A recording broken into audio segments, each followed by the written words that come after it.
Well, happening today, Governor McMaster lifted more restrictions put in place during the pandemic last summer.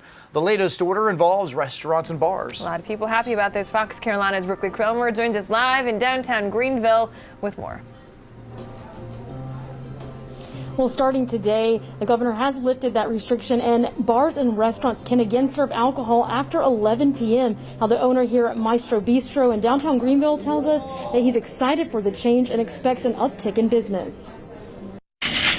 The governor's last call order went into effect last July, cutting off alcohol sales at bars and restaurants at 11 p.m.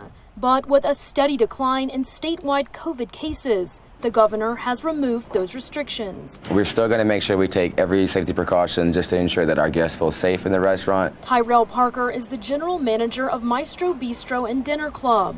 The downtown Greenville restaurant opened last year during the pandemic. We did open in the middle of a pandemic, so we didn't really know what we were going to get ourselves into. I mean, it's been a bumpy year, but by the grace of God, we're still here, we're thriving. There were a few restaurants that have been staples of Greenville, in my opinion, that have closed down, so we were very sad to see them go, but at the same time, we're just so fortunate to have the support of our local community just to help us out. Parker says most of their customers are excited about returning to a sense of normalcy. And while the restaurant begins operating at normal capacity, their main priority is keeping customers safe. What's definitely going to help us out is being able to go back to that 100% capacity, just like having everyone have a good time, but also being safe and smart while doing so.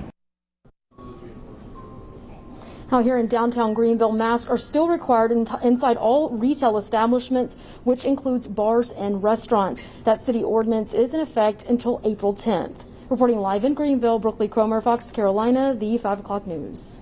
All right, Brookley, thank you. And here's the bottom line on those new guidelines for South Carolina. Businesses and event organizers still encouraged to keep gatherings at 50% capacity or less than 250 total people. Now, everybody should wear a face mask and social distance and also practice those other hygiene guidelines.